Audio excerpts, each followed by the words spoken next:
Hello, and welcome to Harry Potter and the Methods of Rationality, the podcast. Written by Eliezer Yudkowsky, read by Eneasz Brodsky, based on the works of J.K. Rowling. Chapter 113, Final Exam.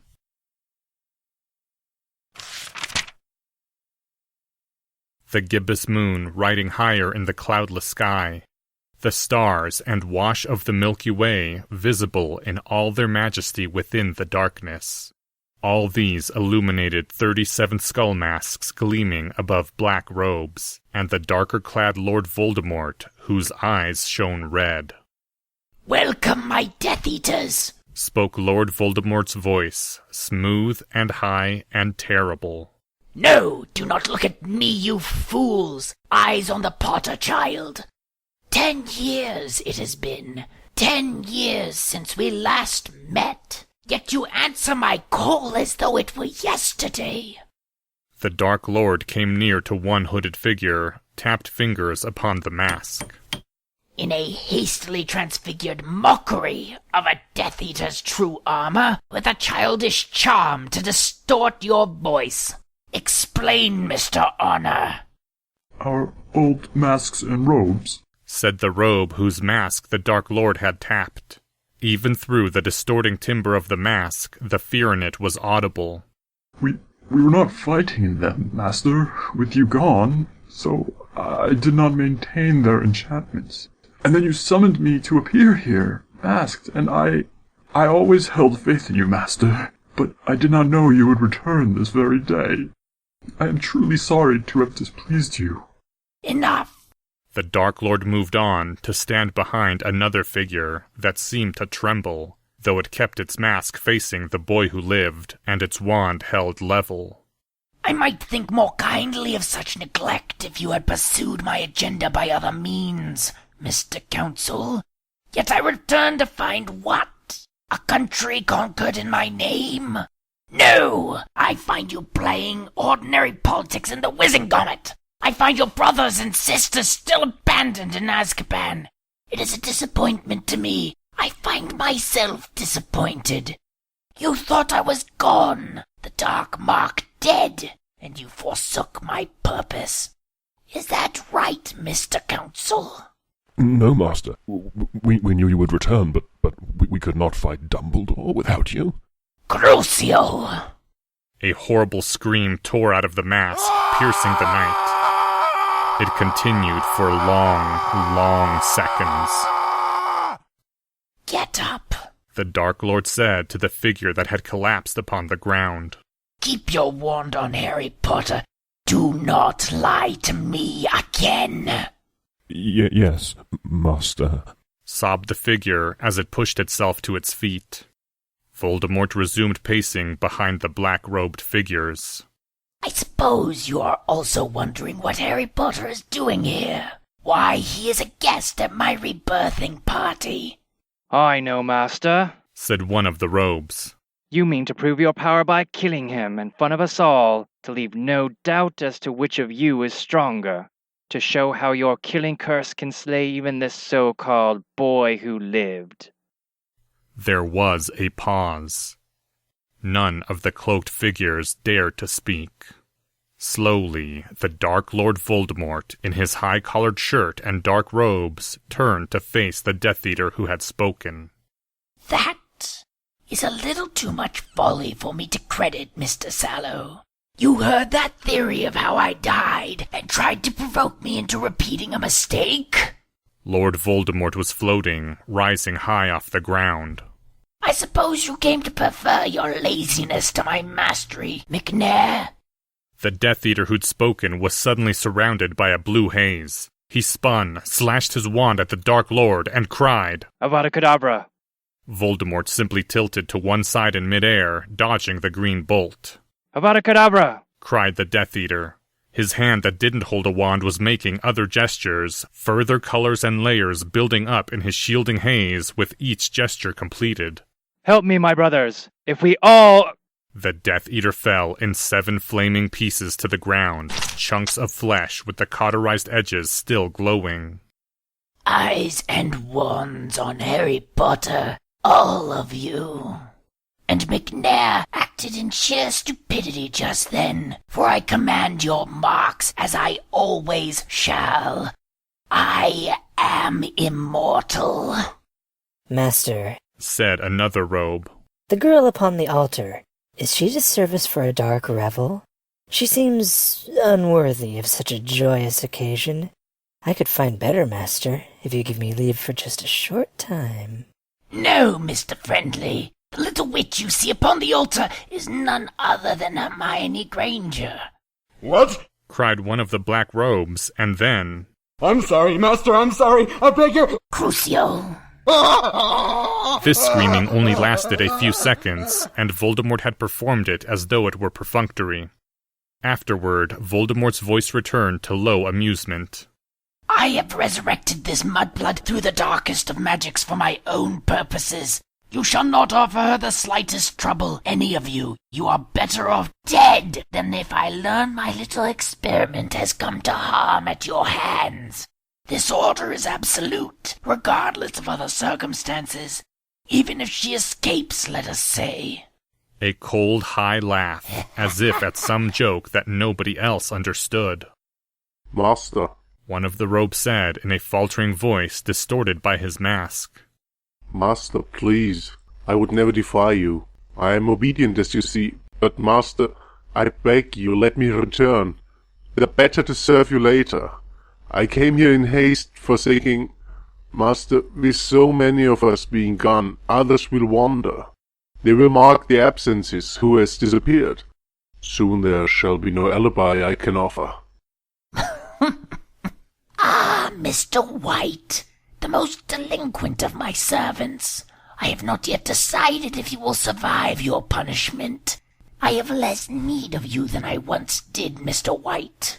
In 2 days' time, the Death Eaters shall walk openly. My powers have increased, and I have just this day disposed of Dumbledore. More gasps of shock arose from the Death Eaters. Voldemort paid them no heed. Tomorrow I shall slay Bones, Crouch, Moody, and Scrimgeour, if they have not fled. The rest of you shall go into the Ministry of the Wizengamot and cast imperious curses as I direct you. We are finished waiting. By tomorrow's nightfall, I shall have declared myself Lord Ruler of Britain. Intakes of breath rose from the gathered masks, but one figure was laughing. You find me amusing, Mr. Grimm? Apologies, Master, said the robed figure who had laughed, his wand perfectly level upon where Harry stood. I was glad to hear that you had dispatched Dumbledore. I fled from Britain in cowardly fear of him, having lost faith in your return. Voldemort's chuckle resounded within the graveyard. Your candor earns you my mercy, Mr. Grimm. I was surprised to see you here tonight. You are more competent than I suspected. But before we turn our attention to happier matters, there is a certain affair to which I must attend. Tell me, Mr. Grimm, if the boy who lived swore an oath to you, might you trust him? Master, I don't understand. One or two of the other Death Eaters turned their masks toward Voldemort before quickly fixing their skull gaze on Harry. Answer me. This is not a trick, Mr. Grimm, and you will answer truthfully or bear the consequences.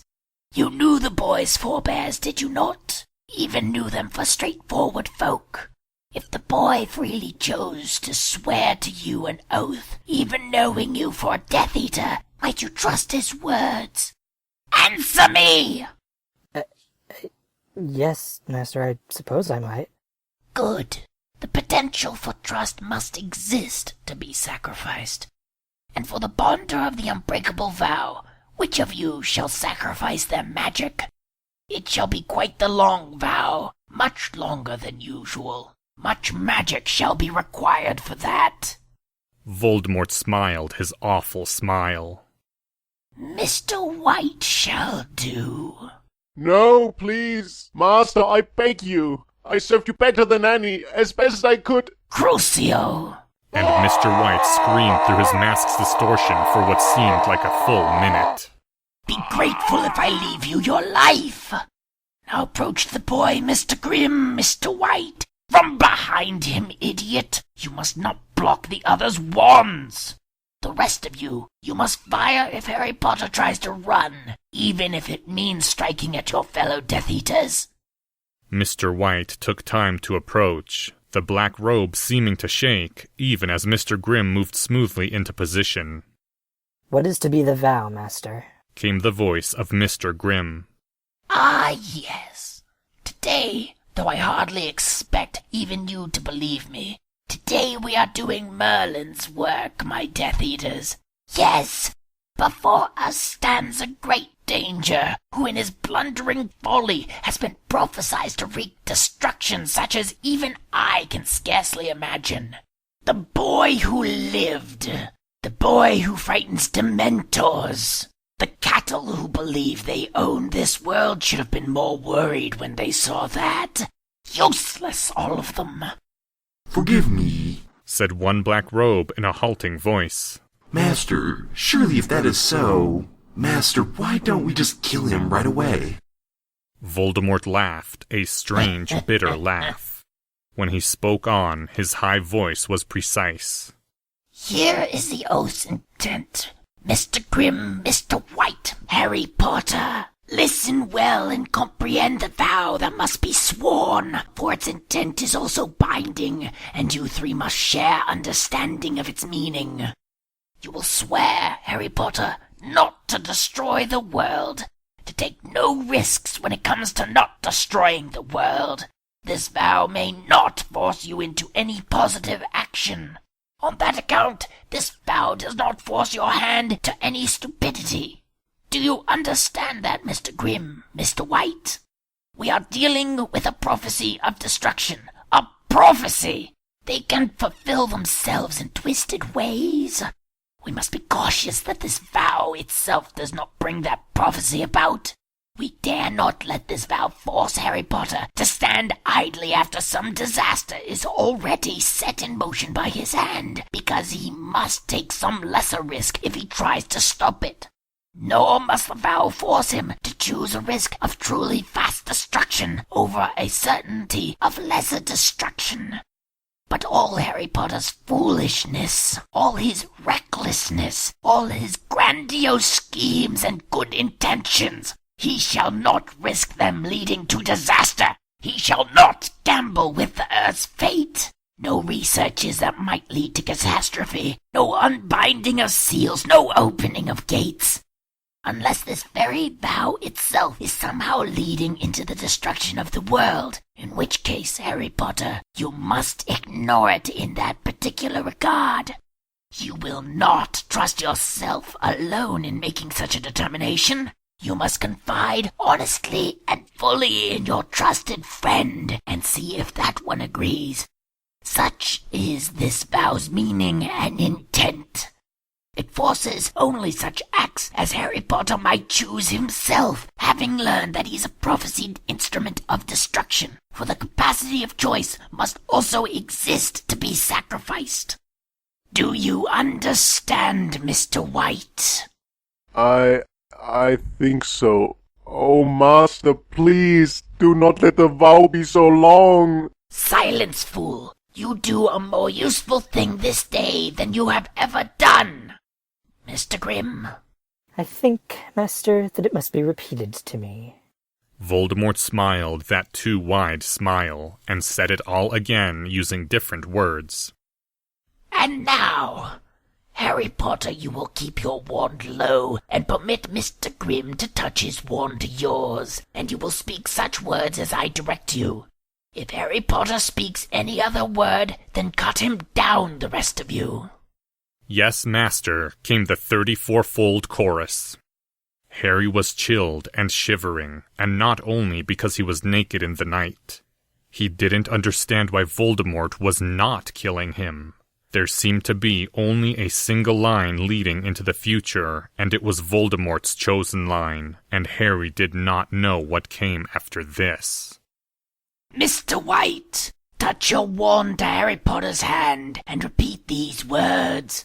Magic that flows in me, bind this vow. Mr. White spoke those words. Even through the distortion effect of his mask, it sounded as though his heart were breaking. Behind Voldemort, the obelisks chanted, a language that Harry did not know. 3 times they repeated their words, and then fell silent. Mr. Grimm, think of the reasons why you might trust this boy if he had given this oath freely. Think of that potential for trust, and sacrifice it, as you say. By my trust that I hold for you, be you held. And then it was Harry Potter's turn to repeat Lord Voldemort's words, and Harry did so. I vow. I vow. That I shall not. That I shall not. By any act of mine, destroy the world. By any act of mine, destroy the world. I shall take no chances in not destroying the world. I shall take no chances in not destroying the world. If my hand is forced, If my hand is forced, I may take the course of lesser destruction over greater destruction. I may take the course of lesser destruction over greater destruction. Unless it seems to me that this vow itself leads to the world's end. Unless it seems to me that this vow itself leads to the world's end. And the friend in whom I have confided honestly agrees that this is so. And the friend in whom I have confided honestly agrees that this is so. By my own free will. By my own free will.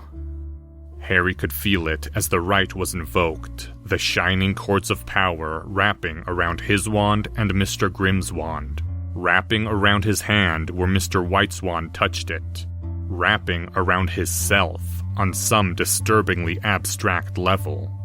Harry could feel himself invoking his power of free choice, and he knew that his next words would sacrifice it. That this was absolutely the last chance to turn back.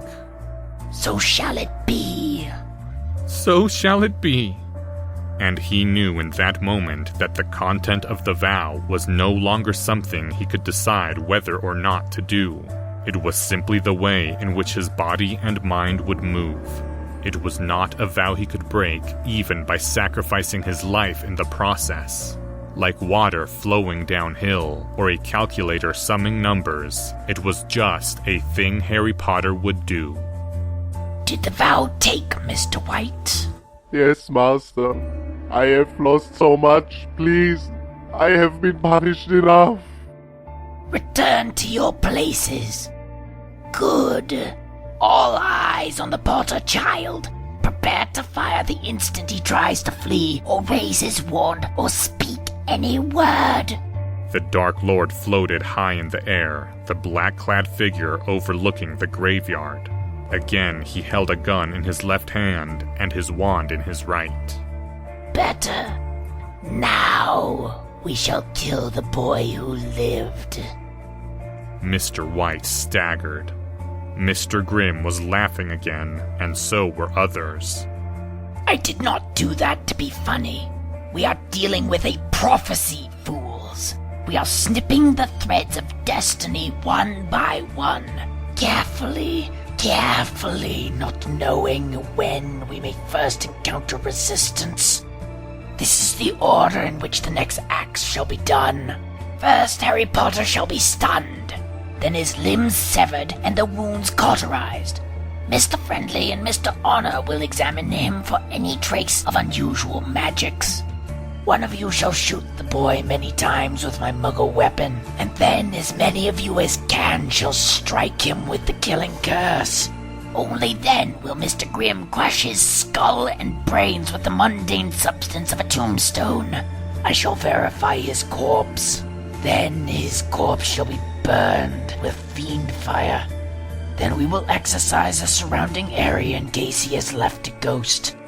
I myself will guard this place until 6 hours have passed, for I do not fully trust the wards I have set against time looping. And 4 of you shall search the surroundings for signs of anything noteworthy.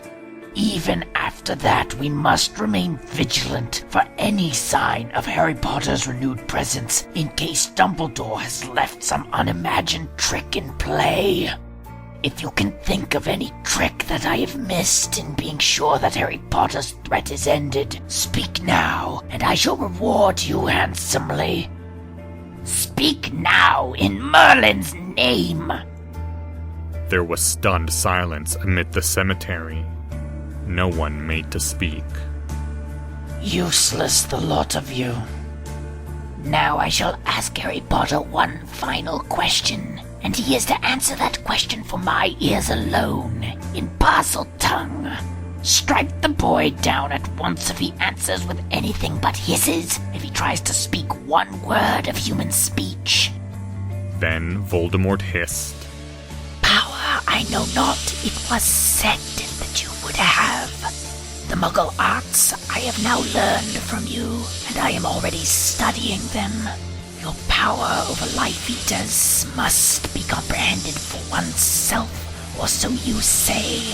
If there is any other power you possess that I may come to have, tell me of it now. Else I intend to torment certain of those you care for. Some lives I have already promised you, but others I did not.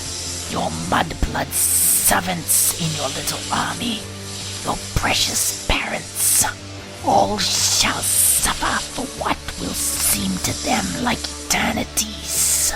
And then I shall send them broken into the Life Eater prison to remember it until they waste and die.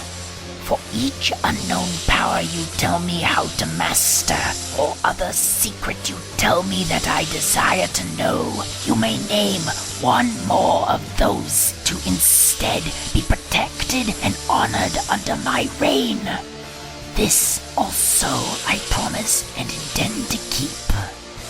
Voldemort's smiling expression now came as though it were a snake's gaping fangs, and the meaning that expression bore among snakes. A promise that whoever beheld the teeth was to be consumed by them.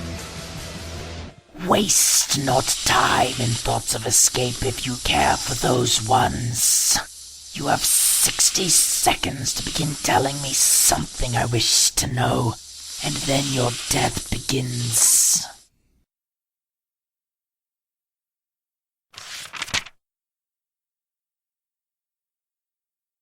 I'm going to do something a little out of the ordinary here and read the author's notes that Eliezer left at the end of this chapter.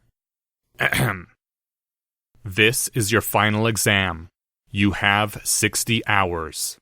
Your solution must at least allow Harry to evade immediate death, despite being naked, holding only his wand, facing 36 Death Eaters, plus the fully restored Lord Voldemort. If a viable solution is posted before midnight on Tuesday, March 3rd, the story will continue to chapter 121. Otherwise, you will get a shorter and sadder ending. There was then a list of constraints to act as a reminder and instructions on how to post a proposed solution.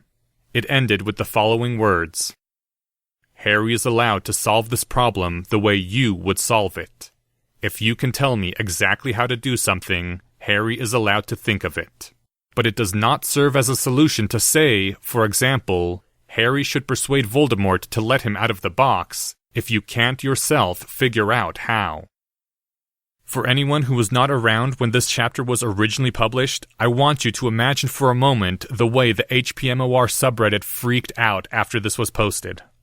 It was a brilliant and beautiful thing, and those 60 hours will definitely be among the highlights of 2015 for me. If you have the inclination, take some time over the next 2 weeks to think about how you would solve this problem if you were Harry. I've copied the reminders and list of restrictions that Eliezer posted over to hpmorpodcast.com for anyone who's interested. End chapter 113. If you enjoyed this episode and haven't done so yet, please consider leaving a rating or review at iTunes. Thank you to the following people. Mr. Sallow, a.k.a. McNair, by Michael Jimenez. Mr. Friendly, by Brian Falstrom. Unnamed Death Eater, Francis Whitesell. Mr. Counsel, read by Richard James Acton. Mr. Honor, David Liu. Lord Voldemort, Alexander Jackson. This chapter's original text, production notes, and attribution links, along with archives and much more, can be found at hpmorpodcast.com. If you would like to learn more about the art of rationality, please visit lesswrong.com, an online community of aspiring rationalists founded by Eliezer Yudkowsky. Some sound effects used are courtesy of the Free Sound Project. The music used is The Fall by Ministry. Thank you for listening, and come back in 2 weeks for Chapter 114, Shut Up and Do the Impossible.